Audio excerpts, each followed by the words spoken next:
Greetings to everyone. It's your electronic girl. I'm here today again with another interesting project, that is how to connect a traffic light using Arduino. So firstly, I'm going to show you the components before we can start our connection.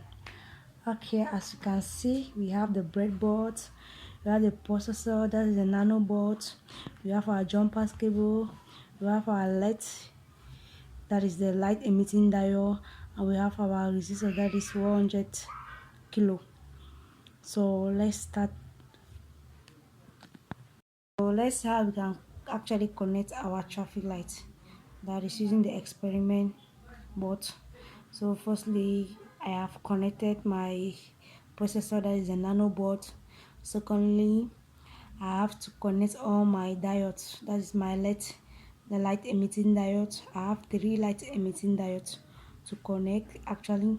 So assuming those who know how to use the breadboard, because the breadboard has its own way of connecting, there is a negative part of it and there is a positive part of it.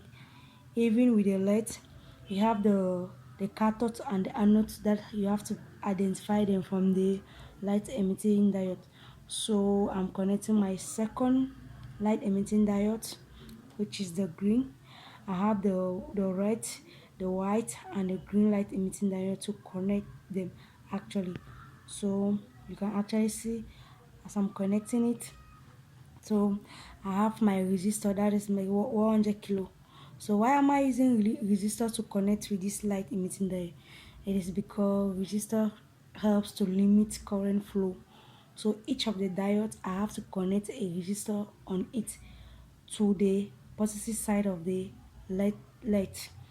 So each of the, here you can actually see how I've connected my resistors and the diodes, that is the light emitting diodes, or the 3 light emitting diodes.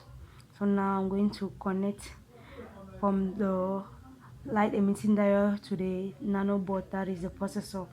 So since I know how my street light have to function, because we actually know how street light had been, like how they function.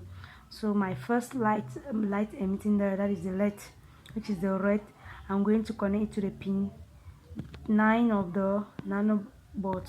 So you can actually see my second diode, that is the light emitting diode, I'm going to connect to the pin 8 of the nano board. And the last, which is not the least, but I'm going to connect it to the pin 7 of the nano board, due to the positive direction of the connection. So the connection has, it kind of like, we still have the negative part of it that has to connect to the nano board, because current flow. So due to the connection of the flow of current, we actually still need to connect it to the negative part of the board. So assuming I've using my jumper cables, I've connected them to the negative part of the light emitting diode, and from there directly to the nano board, as you can actually see. That is how to connect a small street light in your area. So let's see how it is actually given. You can actually see the red indicates like for 10 seconds, then the white blinks for 5 seconds before the red blink and stop for 10 seconds. So you can actually see how the street light is actually giving. Thank you for watching. See you guys with another interesting video.